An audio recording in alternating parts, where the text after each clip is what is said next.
Mira, cuando yo te conocí, yo tenía la sensación de que algo no me cuadraba en la política, ¿vale? Yo he sido siempre de ciencias, en realidad, de ciencias naturales, estudié biología, después estudié un máster en antropología. A mí me ha interesado mucho entender cómo funciona el mundo. Y lo que me pasaba con la política es que no terminaba de verle... yo veía que algo no estaba funcionando bien y no sabía el qué. Cuando empecé a escuchar tus vídeos, empecé a ponerle los puntos y comas, ¿no?, a todo eso que yo decía, claro. Y todo el rato era la sensación de, ahora lo entiendo, claro. También, gracias a ti, también conocí a García Trevijano y, claro, también pues otra forma de explicar, pero desde un mismo enfoque, que es entender lo que está pasando, entender el sistema y por qué los ciudadanos al final están absortos con la ideología en lugar de defender sus propios intereses, ¿no? Y... yo quería preguntarte, que seguro, bueno, es una pregunta que te han hecho muchos, ¿no? Pero la voy a enfocar de otra manera. Y es, ¿cómo o qué crees que las personas en general confunden más de la palabra libertad? ¿Cuál crees que es el peor enfoque que le dan o la confusión que hay ahí? Pues yo creo que... yo estoy ahora mismo aquí porque ayer fui a una conferencia a la Universidad Autónoma de Madrid que organizaba un grupo de liberales, que estoy agradecido siempre por la invitación, el Students for Liberty, y mi charla precisamente iba sobre esto, ¿no? Yo creo que el gran mal de nuestro tiempo, así como el de hace 40-50 años, era la popularidad de las ideas marxistas y del marxismo, sobre todo después de la Revolución Rusa, causa una fascinación, tiene su exportación a través de la Guerra Civil Española y de diversas corrientes europeas. Ahora estamos en una época en la que la posmodernidad, que para que la gente a grandes rasgos pueda resumir, es cuando ya... después de unos 200, 300 años en los que se han vuelto a abrazar los valores clásicos, el modernismo, el antropocentrismo, el hombre como medio de todas las cosas, el principio de individuación a nivel filosófico de Leibniz, es decir, yo como individuo soy aquel que tiene las características identificativas dentro de la sociedad. Todo eso fracasa en el momento en el que en Europa no sabemos aprovechar esa corriente y tomamos una idea romántica e idealista de esos principios, no aristotélica, pragmática, aplicable, terrenal, materialista, como la que defendemos algunos. Por eso, a un lado del Atlántico se hace la Revolución Norteamericana, que triunfa bajo las ideas de la libertad, y aquí en Europa se hace la Revolución Francesa. Ya. Y ese es el origen de todos los males de Europa. Y el principio de la decadencia de la modernidad está en esos principios de la Revolución Francesa, que rechaza las ideas de Montesquieu, rechaza las ideas de Locke, rechaza a Marsilio de Padua, rechaza todos los principios taxativos del funcionamiento científico, metodológico de las relaciones humanas en clave de poder en la sociedad, y empieza a abrazar aspectos ideales, el rusonianismo, el contrato social, etcétera, etcétera, ¿no? Sí. Y todo eso obviamente ha tenido una serie de derivas, como es en el siglo XIX el romanticismo, la generación de los nacionalismos a partir de ahí, el sionismo, el carlismo, el cantonalismo, el nacionalsocialismo a través de Max Stirner y posteriormente, pues, en fin, la Alemania de Hitler. Y ese ha sido el fracaso de Europa. Europa se hunde en la Segunda Guerra Mundial. Ese es el fracaso total y absoluto, y por lo tanto, como se hunde, fracasa, se derrumba sobre su propio fracaso, que se inicia en la Revolución Francesa. Aparecen dos grandes potencias que, como siempre, nunca, una de las máximas del poder a nivel científico es que no existe el vacío. El vacío no existe el horror ad vacui, porque no hay vacío en el poder. Siempre hay alguien que ocupa. De hecho, hay una frase de Confucio que explica muy bien el nivel de decadencia en la cual estamos, de Lao Tse, que es un hombre mezquino preferirá ver arder su nación hasta los cimientos con tal de ser rey de las cenizas. Y eso es lo que estamos viendo ahora mismo en Europa. Europa está en cenizas. Pero cuando después de la Segunda Guerra Mundial es colonizada, tomada, es conquistada por la Unión Soviética y por Estados Unidos y Reino Unido, entonces empieza una nueva corriente que es que sobre ese campo humeante de destrucción, de fracaso, de decadencia, se empiezan a exportar una serie de consignas muy rápidas de un país de reciente, además, fundación, históricamente hablando, como es Estados Unidos, que han cristalizado sobre todo a través de un modelo propagandístico, porque acto seguido inicialmente se inicia la Guerra Fría, que impide el pensamiento.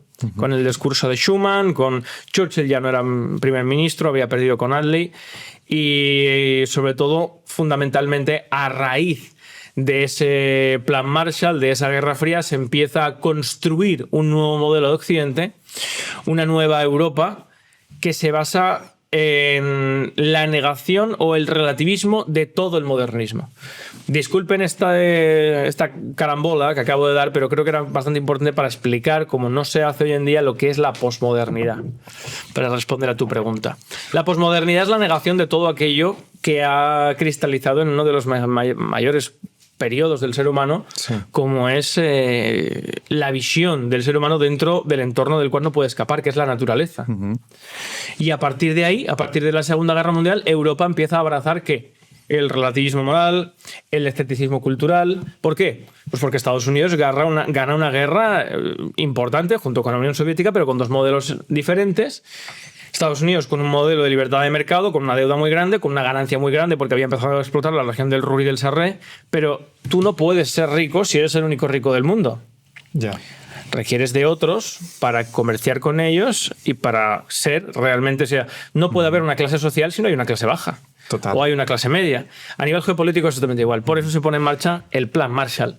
Se concibe un plan en el cual a través del general Marshall se reconstruye Europa con la Comunidad Europea del carbón y el acero. Estados Unidos explota el carbón y el acero, la principal materia energética y productiva entonces, y construye una simbiosis de relaciones que han ido desarrollándose a través del Tratado de Lisboa, el Tratado de Roma, hasta la Unión Europea, ¿no?